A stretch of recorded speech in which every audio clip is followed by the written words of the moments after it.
Good morning. आज आप लोगों को हम फिजिक्स में 5 चैप्टर मैग्नेटिज्म एंड मैटर से एक सबसे इम्पॉर्टेंट टॉपिक जो कि हर एग्ज़ाम, हर बोर्ड, हर कंपटीशन एग्ज़ाम के लिए बहुत ही इम्पॉर्टेंट है।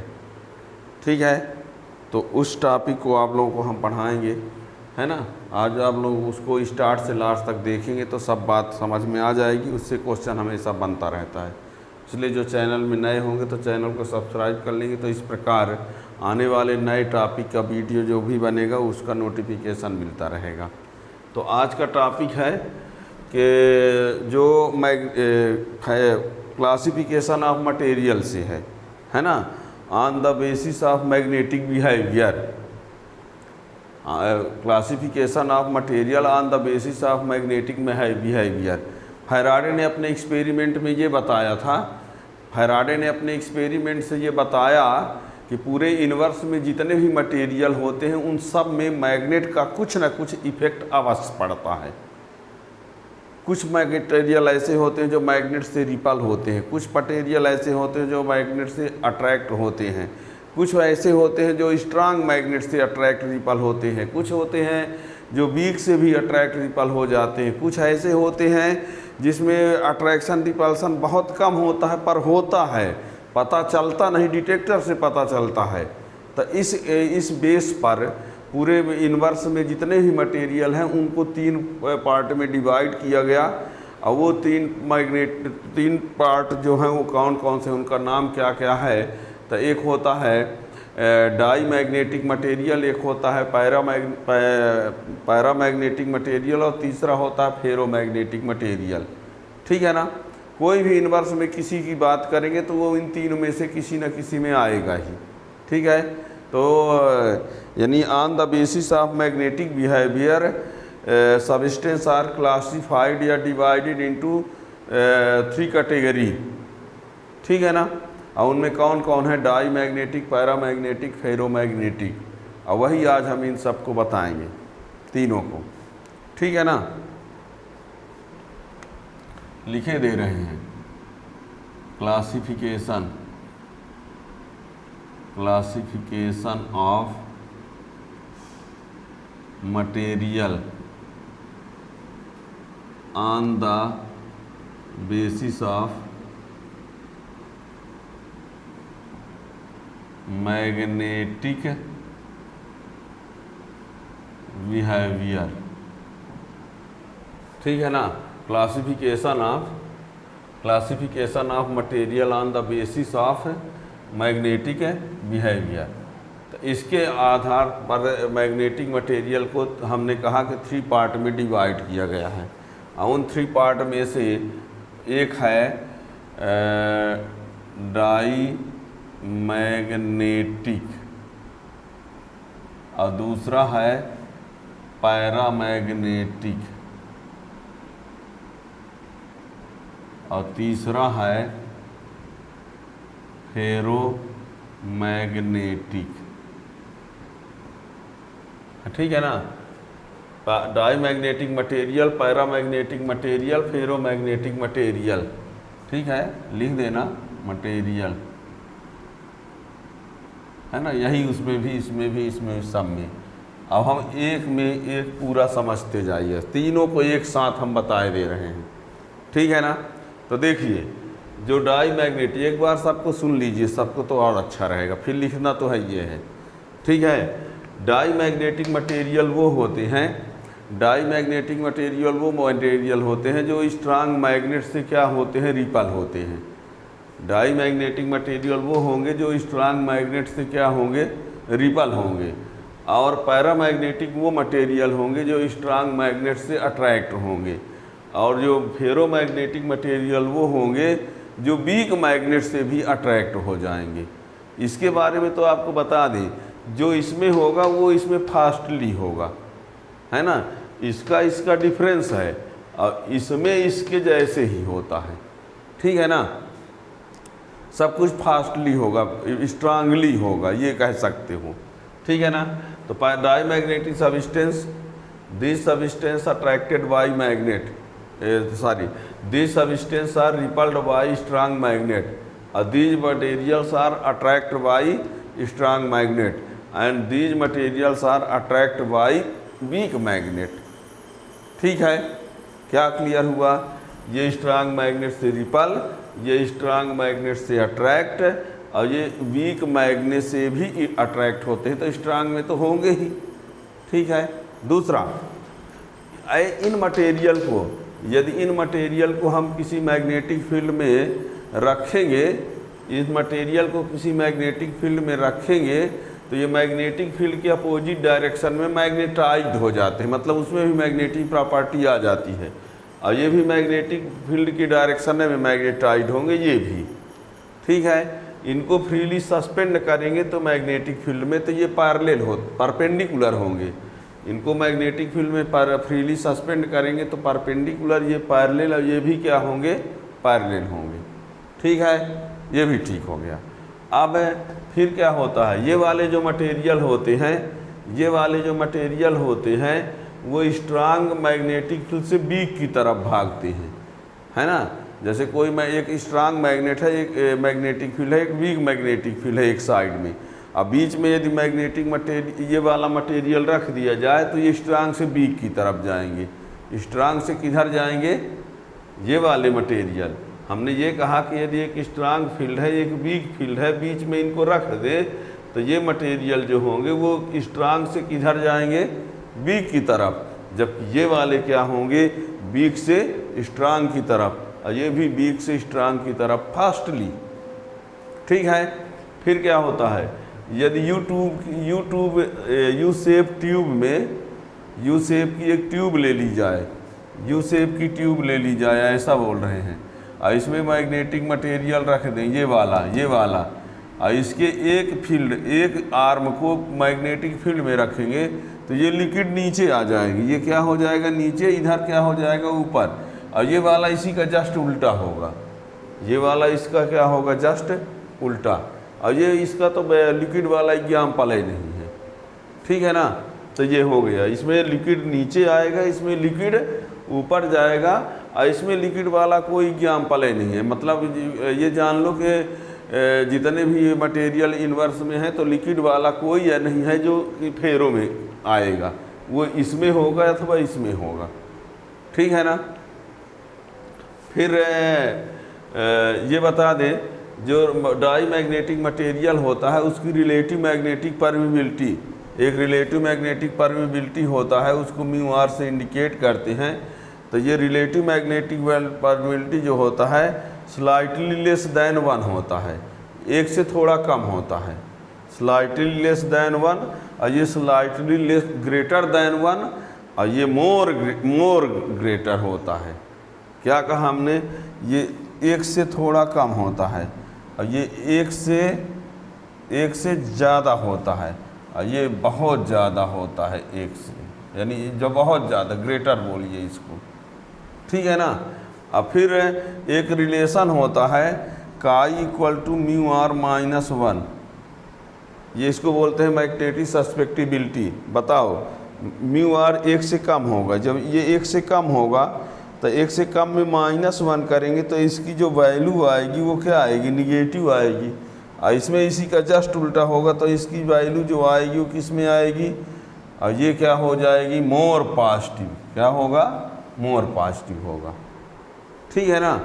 ये इस पर जो सस्पेक्टिबिलिटी होता है वो टेम्परेचर पर डिपेंड नहीं होता, और इसकी जो सस्पेक्टिबिलिटी, ये mu r susceptibility, chi m जो है वो क्या है? सस्पेक्टिबिलिटी है, ये रिलेटिव परमिबिलिटी। तो ये काई जो है ये जो है टेम्परेचर पर डिपेंड नहीं है, टेम्परेचर पर डिपेंड नहीं है, लेकिन ये जो है टेम्परेचर का इन्वर्सली होता है, और ये भी इसमें टेम्परेचर का क्या होता है? इन्वर्सली होता है। ठीक है ना। तो इस प्रकार से फैराडे ने अपने एक्सपेरिमेंट से बताया कि इन्वर्स में जितने भी मटेरियल होते हैं उन सब में मैग्नेट का कुछ न कुछ इफेक्ट अवश्य पड़ता है।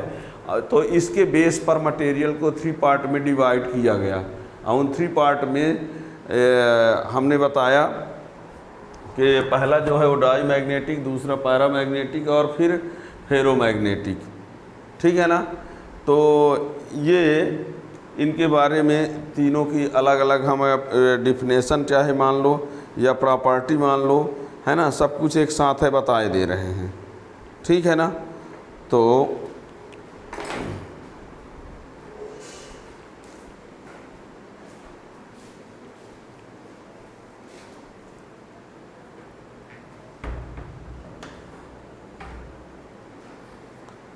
डाईमैग्नेटिक, पैरामैग्नेटिक, फेरोमैग्नेटिक मटेरियल की प्रॉपर्टी क्या है, उसकी डिफिनेशन क्या है, तो ये तो स्टार्ट में हमने बता ही दिया। अब उसी को एक बार पूरा लिख देते हैं, ठीक है ना, क्रम से तीनों पार्टीशन बना के, और उन तीनों में कि इसमें ये होता है, इसमें ये होता है। ठीक है ना। तो देखिए,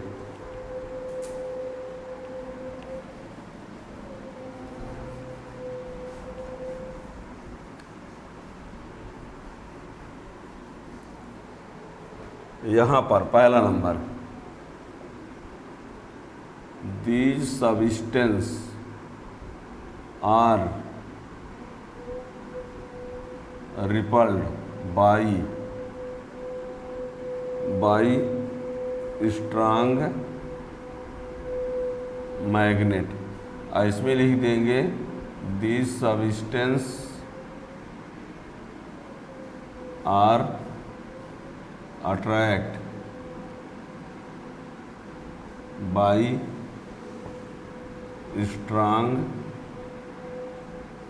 मैग्नेट। ये these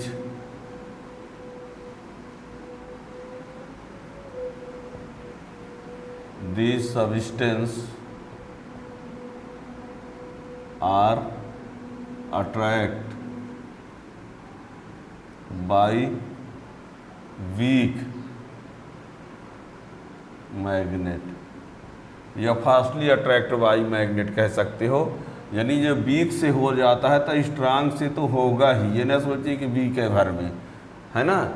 this substance are attract by weak magnet also कह सकते हो। तो वीक से जो जाएगा तो स्ट्रांग से तो हो ही जाएगा। ठीक है ना। तो ये हो गया, ये रिपल होते हैं, अट्रैक्ट होते हैं, ये फास्टली अट्रैक्ट होते हैं। दूसरे नंबर में इफ है these substance if this substance is freely suspended in magnetic field, then it becomes perpendicular to magnetic field. और इसमें क्या हो जाएंगे, अब पूरी लाइन नहीं लिखते हैं, सीधे ये बता देते हैं कि ये क्या हो जाएंगे, पैरेलल टू मैग्नेटिक फील्ड। समझ जाएंगे ना, ये सब वही लिखना, ये भी पैरेलल टू मैग्नेटिक फील्ड। ये if these material is placed in magnetic field, then it is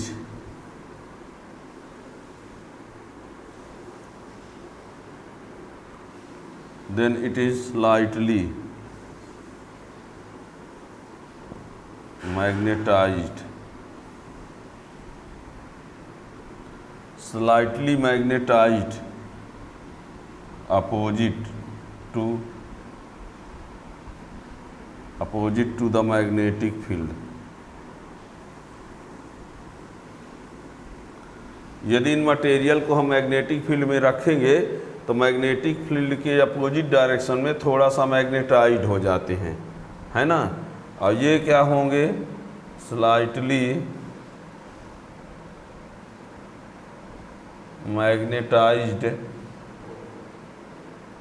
in direction of magnetic field, in direction of magnetic field, ये मैग्नेटिक फील्ड की डायरेक्शन है। इसमें भी वही होगा, इसमें वही होगा, वही ये भी, ठीक है ना। इसी को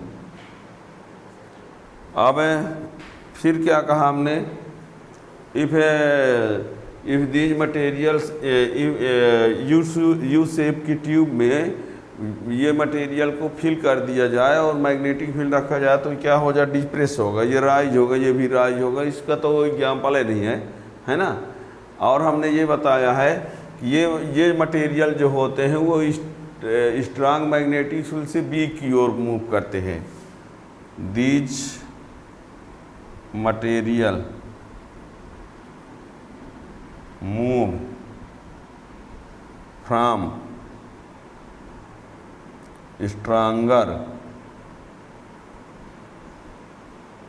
stronger magnetic field to weaker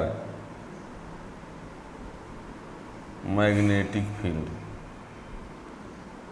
ये कहाँ से कहाँ जाते हैं, स्ट्रांग से वीक की तरफ। और इसमें क्या होगा, these materials are move from weak to strong magnetic field, ठीक है।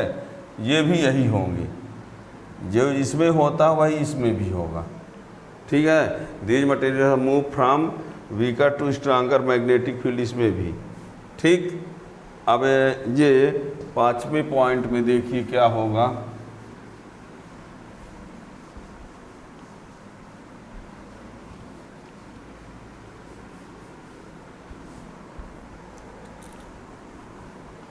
ये 5वां number,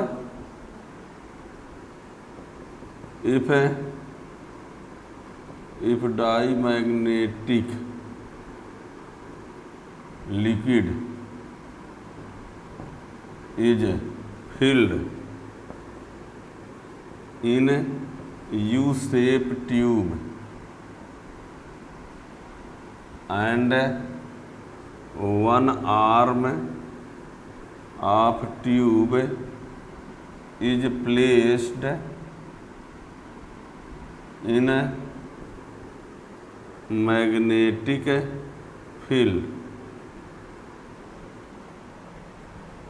One tube is placed between pole piece of magnet and magnetic field. Then liquid is depressed कह सकते हो।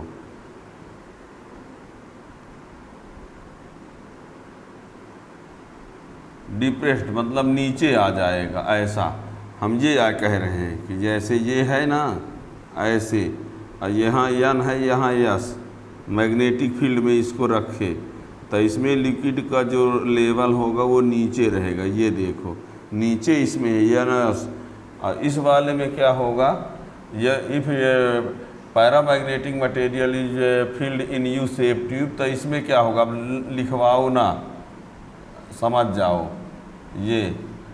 और यहाँ यन है, यहाँ यस है, यन है ये, तो इसमें लिक्विड ज़्यादा दूर तक होगा, इसमें कम, इसमें ऊपर आए उठ गया है ना। यदि डाई मैग्नेटिक लिक्विड को हम यू शेप ट्यूब में भर देंगे और एक आर्म को मैग्नेटिक फील्ड में रखेंगे तो उसमें लिक्विड नीचे आ जाता है। इस वाले में लिक्विड क्या होता है ना।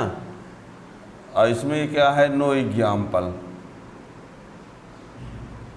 Of liquid,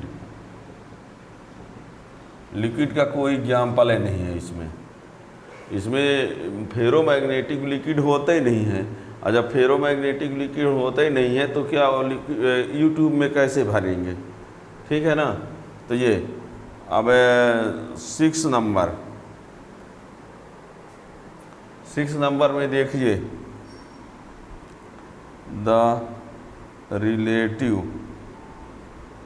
magnetic relative magnetic permeability of these material is slightly less than 1. The relative magnetic permeability of these material is slightly less than 1. इसमें क्या होगा? slightly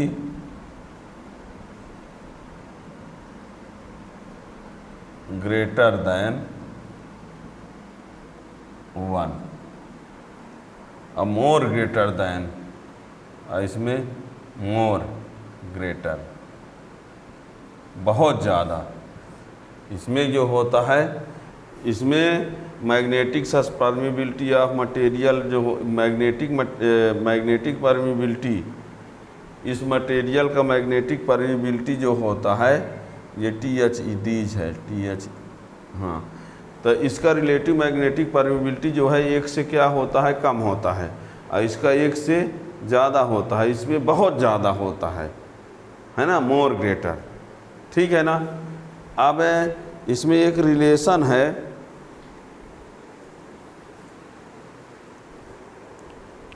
हाँ देखिए, यानी जो रिलेटिव परमिबिलिटी यानी म्यू आर होता है, ठीक है ना। म्यू आर एक से बहुत कम होता है। जब म्यू आर बहुत कम होगा तो सस्पेक्टिबिलिटी जो होगी वो लो निगेटिव होगी, ठीक है ना। तो यहाँ पर देखिए it's magnetic susceptibility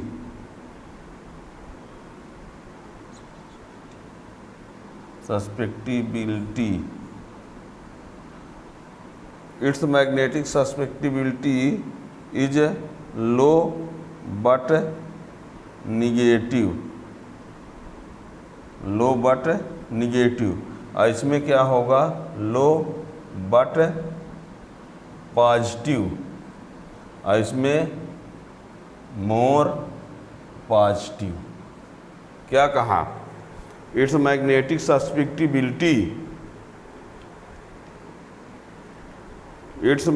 susceptibility is low but negative, कम होगी और निगेटिव होगी, और इसमें लो होगी बट पॉजिटिव होगी, और इसमें मोर पॉजिटिव, यानी इसमें लो निगेटिव, लो पॉजिटिव, मोर पॉजिटिव। क्या?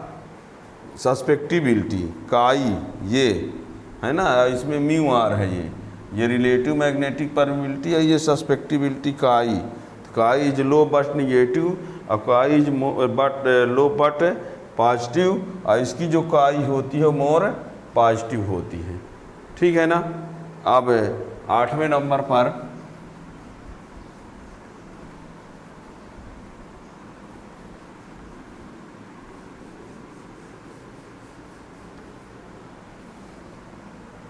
देखिए,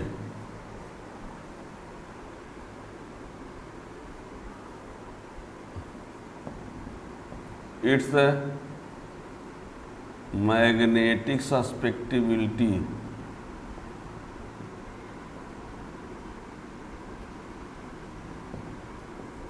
does not depend on absolute temperature.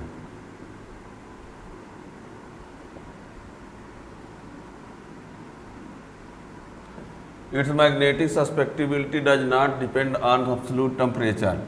इसमें क्या होता है? Its magnetic susceptibility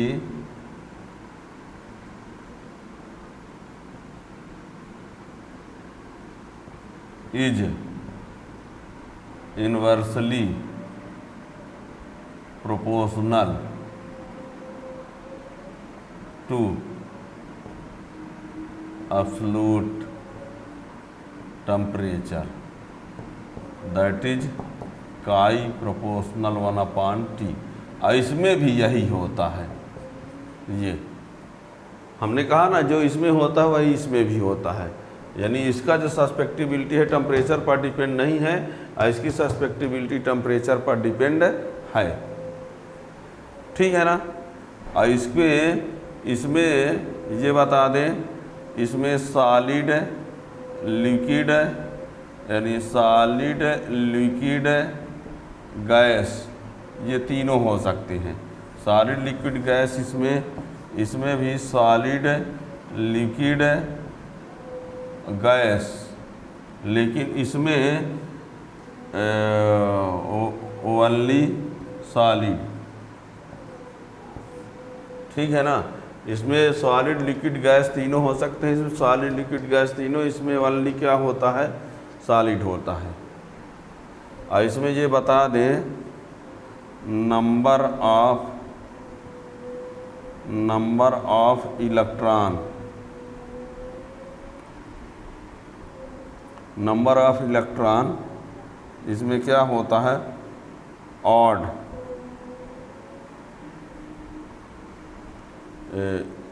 number of electron even in atom, और इसमें क्या होगा, ऑड होगा, है ना। और इसमें भी ऐसी टाइप का रहेगा, ठीक है।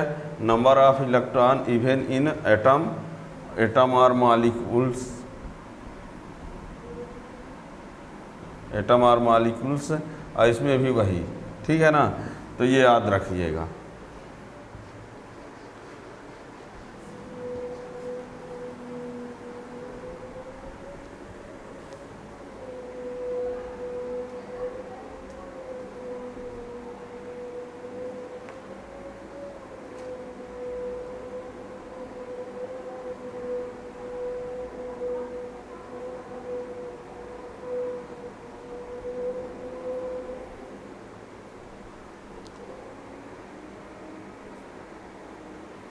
इसका एग्जाम्पल है copper, gold, silver, water, diamond, है ना, ये सब इसके एग्जाम्पल की बात है।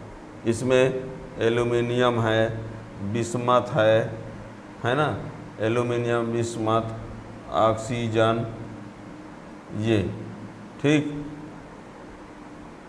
और इसमें आयरन, निकिल, कोबाल्ट, है ना, आयरन, निकिल, कोबाल्ट, गैडोलिनियम, इस प्रकार से। अब ये नहीं कि हम कुछ एग्जाम्पल बता दिए, नहीं कि अभी इतने कुल होते हैं, ठीक है ना। पूरे ब्रह्मांड में जितने मटेरियल हैं वो सब में इन्हीं तीनों टाइप में ही आएंगे, ठीक है ना।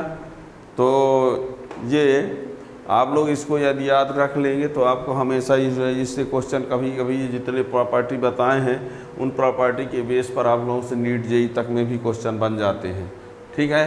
तो इस प्रकार के नए वीडियो के लिए आप नोटिफिकेशन आपको पाना है तो आप चैनल को सब्सक्राइब कर लेंगे तो नए वीडियो का नोटिफिकेशन मिल जाएगा। और आप लोगों को हम quarterly, half yearly, pre board, annual exam सबके इम्पॉर्टेंट क्वेश्चन का वीडियो बनाएंगे और आप लोगों को टाइम टू टाइम वो मिल जाएगा। यदि नोटिफिकेशन चाहते हो तो आप चैनल को सब्सक्राइब कर लें। Thank you.